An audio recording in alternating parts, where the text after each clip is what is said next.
ನಮಸ್ಕಾರ ವೀಕ್ಷಕರೇ, 135ನೇ ಅಂಬೇಡ್ಕರ್ ಜಯಂತಿಯ ಆರ್ಥಿಕ ಶುಭಾಶಯಗಳೊಂದಿಗೆ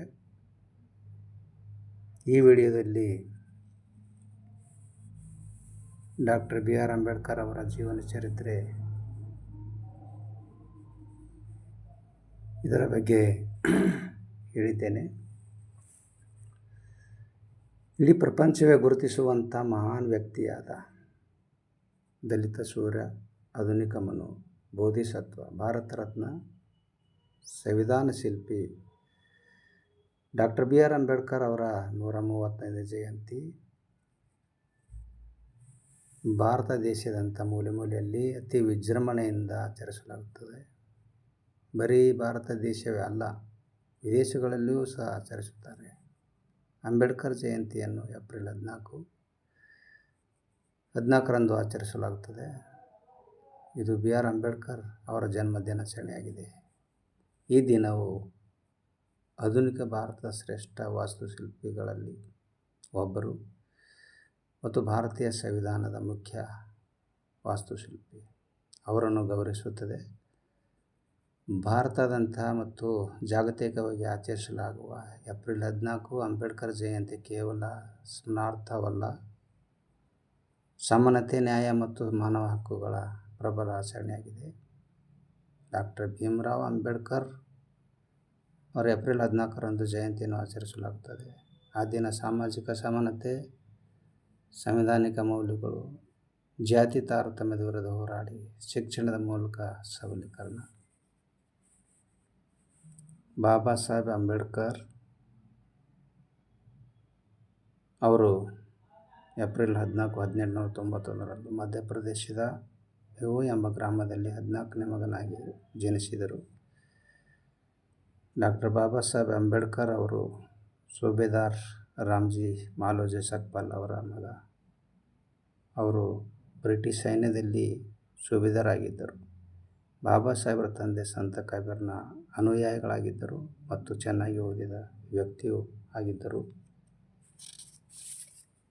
ಡಾಕ್ಟರ್ ಭೀಮರಾವ್ ರಾಮ್ಜಿ ಅಂಬೇಡ್ಕರ್ ಅವರ ತಂದೆ ಸೇವೆಯಿಂದ ನಿವೃತ್ತರಾದಾಗ ಅವರಿಗೆ 2 ವರ್ಷ ವಯಸ್ಸಾಗಿತ್ತು.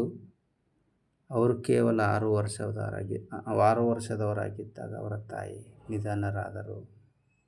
ಬಾಬಾ ಸಾಹೇಬರು ತಮ್ಮ ಆರಂಭಿಕ ಶಿಕ್ಷಣವನ್ನು ಬಾಂಬೆಯಲ್ಲಿ ಪಡೆದರು. ತನ್ನ ಶಾಲಾ ದಿನಗಳಿಂದಲೂ ಭಾರತದಲ್ಲಿ ಅಸ್ಪೃಶ್ಯರಾಗಿದ್ದಾರೆ ಏನೆಂದು ಅವರು ತೀವ್ರ ಆಘಾತದಿಂದ ಅರಿತುಕೊಂಡರು.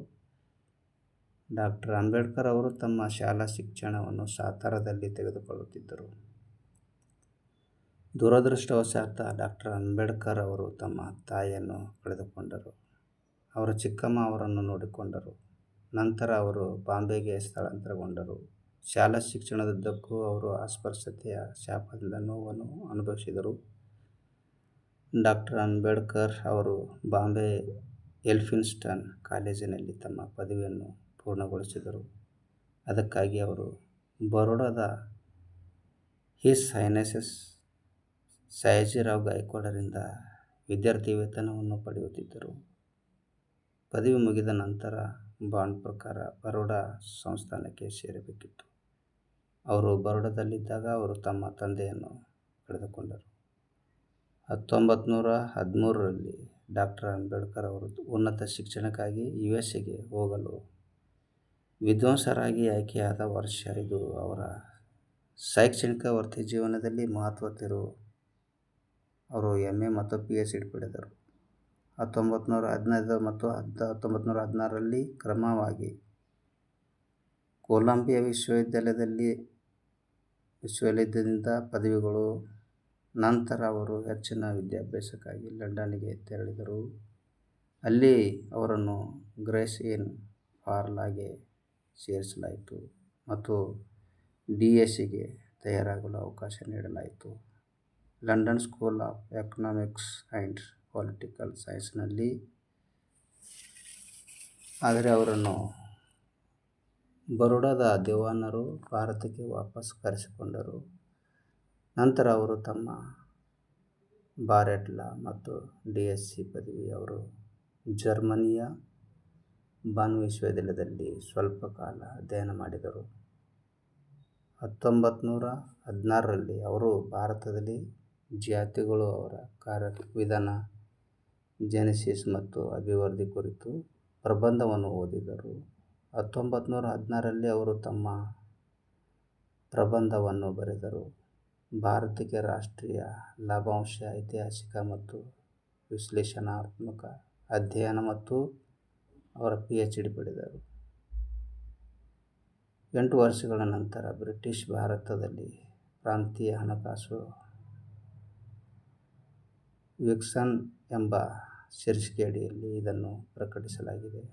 ನಂತರ ಈ ಅತ್ಯುನ್ನತ ಪದವಿಯನ್ನು ಪಡೆದ ನಂತರ ಅವರು ಭಾರತಕ್ಕೆ ಹಿಂದಿರುಗಿದರು ಮತ್ತು ದೀರ್ಘಾವಧಿಯಲ್ಲಿ ಅವರನ್ನು ಹಣಕಾಸು ಮಂತ್ರಿಯಾಗಿ ಅಲಂಕರಿಸುವ ದೃಷ್ಟಿಯಿಂದ ಬರೋಡಾದ ಮಹಾರಾಜರ ಮಿಲಿಟರಿ ಕಾರ್ಯದರ್ಶಿಯಾಗಿ ನೇಮಕಗೊಂಡರು. ಹೊಸ ಸುಧಾರಣೆಯ ದೃಷ್ಟಿಯಿಂದ ಭಿನ್ನತೆಗೆ ಒಳಗಾದ ವರ್ಗಗಳ ಕಾರಣವನ್ನು ತಿಳಿಸಲು ಬಹಿಷ್ಕೃತ ಭಾರತ ಪತ್ರಿಕೆಯನ್ನು ಏಪ್ರಿಲ್ 3, 1923ರಲ್ಲಿ ಪ್ರಾರಂಭಿಸಲಾಯಿತು. 1928ರಲ್ಲಿ ಅವರು ಬಾಂಬೆ ಸರ್ಕಾರಿ ಕಾನೂನು ಕಾಲೇಜಿನಲ್ಲಿ ಪ್ರಾಧ್ಯಾಪಕರಾದರು ಮತ್ತು ಜೂನ್ 1, 1935ರಂದು ಅವರು ಅದೇ ಕಾಲೇಜಿನ ಪ್ರಾಂಶುಪಾಲರಾದರು ಮತ್ತು 1938ರಲ್ಲಿ ರಾಜೀನಾಮೆ ನೀಡುವವರೆಗೂ ಆ ಸ್ಥಾನದಲ್ಲಿದ್ದರು. ಅಕ್ಟೋಬರ್ 13, 1935ರಂದು ಖಿನ್ನತೆಗೆ ಒಳಗಾದ ವರ್ಗಗಳ ಪ್ರಾಂತೀಯ ಸಮ್ಮೇಳನವನ್ನು ನಾಸಿಕ್ ಜಿಲ್ಲೆಯಲ್ಲಿ ಘೋಷಣೆ ಮಾಡುವ ಮೂಲಕ ಹಿಂದೂಗಳಿಗೆ ಶಾಕ್ ನೀಡಿದರು. ನಾನು ಹಿಂದೂ ಧರ್ಮದಲ್ಲಿ ಹುಟ್ಟಿದ್ದೇನೆ, ಆದರೆ ನಾನು ಹಿಂದೂವಾಗಿ ಸಾಯುವುದಿಲ್ಲ. ಅವರ ಸಾವಿರಾರು ಅನುಯಾಯಿಗಳು ಅವರ ನಿರ್ಧಾರವನ್ನು ಬೆಂಬಲಿಸಿದರು.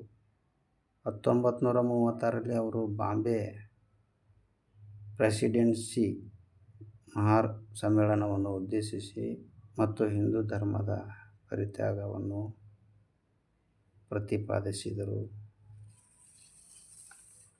ಆಗಸ್ಟ್ 15, 1936ರಂದು ಅವರು ಖಿನ್ನತೆಗೆ ಒಳಗಾದ ವರ್ಗಗಳ ಹಿತಾಸಕ್ತಿಯನ್ನು ಕಾಪಾಡಲು ಸ್ವತಂತ್ರ ಕಾರ್ಮಿಕ ಪಕ್ಷವನ್ನು ರಚಿಸಿದರು. ಅದು ಹೆಚ್ಚಾಗಿ ಕಾರ್ಮಿಕ ಜನಸಂಖ್ಯೆಯನ್ನು ರೂಪಿಸಿತು. 1938ರಲ್ಲಿ ಕಾಂಗ್ರೆಸ್ ಅಸ್ಪೃಶ್ಯಗಳ ಹೆಸರಿನಲ್ಲಿ ಬದಲಾವಣೆ ಮಾಡುವ ಮಸೂದೆಯನ್ನು ಪರಿಚಯಿಸಿತು. ಡಾ. ಅಂಬೇಡ್ಕರ್ ಟೀಕಿಸಿದರು, ಅವರ ದೃಷ್ಟಿಯಲ್ಲಿ ಹೆಸರು ಬದಲಿಸುವುದು ಸಮಸ್ಯೆಗೆ ಪರಿಹಾರವಲ್ಲ. 1942ರಲ್ಲಿ ಅವರು ಕಾರ್ಮಿಕ ಸದಸ್ಯರಾಗಿ ಭಾರತದ ಗವರ್ನರ್ ಜನರಲ್ ಕಾರ್ಯಕಾರಿ ಮಂಡಳಿಗೆ ನೇಮಕಗೊಂಡರು. 1946ರಲ್ಲಿ ಅವರು ಬಂಗಾಳದಿಂದ ಸಂವಿಧಾನ ಸಭೆಗೆ ಆಯ್ಕೆಯಾದರು. ಅದೇ ಸಮಯದಲ್ಲಿ ಅವರು ತಮ್ಮ ಪುಸ್ತಕವನ್ನು ಪ್ರಕಟಿಸಿದರು, ಶೂದ್ರರು ಯಾರು. ಸ್ವಾತಂತ್ರ್ಯದ ನಂತರ 1947ರಲ್ಲಿ ಅವರು ನೆಹರು ಅವರ ಮೊದಲ ಕ್ಯಾಬಿನೆಟ್ನಲ್ಲಿ ಕಾನೂನು ಮತ್ತು ನ್ಯಾಯ ಸಚಿವರಾಗಿ ನೇಮಕಗೊಂಡರು. ಆದರೆ 1951ರಲ್ಲಿ ಅವರು ಕಾಶ್ಮೀರ ಸಮಸ್ಯೆ ಭಾರತದ ವಿದೇಶಾಂಗ ನೀತಿ ಮತ್ತು ಹಿಂದೂ ಕೋಡ್ ಬಿಲ್ಗೆ ನೆಹರು ನೀತಿಯ ಬಗ್ಗೆ ತಮ್ಮ ಭಿನ್ನಾಭಿಪ್ರಾಯಗಳನ್ನು ವ್ಯಕ್ತಪಡಿಸಿ ತಮ್ಮ ಸಚಿವ ಸ್ಥಾನಕ್ಕೆ ರಾಜೀನಾಮೆ ನೀಡಿದರು. 1952ರಲ್ಲಿ ಕೊಲಂಬಿಯಾ ವಿಶ್ವವಿದ್ಯಾಲಯವು ಅವರಿಗೆ LL.D. ಪದವಿಯನ್ನು ನೀಡಿತು. ಭಾರತದ ಸಂವಿಧಾನದ ರಂದು ರಚನೆಗೆ ಸಂಬಂಧಿಸಿದಂತೆ ಅವರು ಮಾಡಿದ ಕೆಲಸವನ್ನು ಗುರುತಿಸಿ 1955ರಲ್ಲಿ ಅವರು ತಮ್ಮ ಪುಸ್ತಕವನ್ನು ಥಾಟ್ಸ್ ಆನ್ ಲಿಂಗ್ವಿಸ್ಟಿಕ್ ಸ್ಟೇಟ್ಸ್ ಅನ್ನು ಪ್ರಕಟಿಸಿದರು.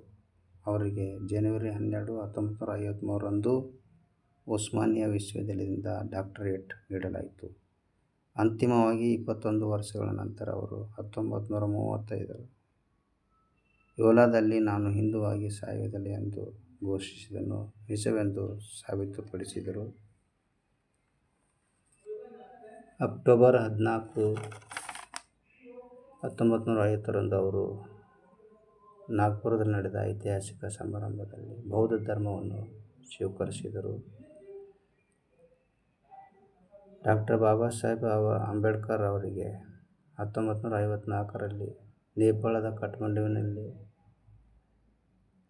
ಜಾಗತಿಕ ಬೌದ್ಧ ಧರ್ಮದ ಮಂಡಳಿನಲ್ಲಿ ಬೌದ್ಧ ಸನ್ಯಾಸಿಗಳಿಂದ ಬೋಧಿಸತ್ವ ಎಂಬ ಬಿರುದನ್ನು ನೀಡಲಾಯಿತು.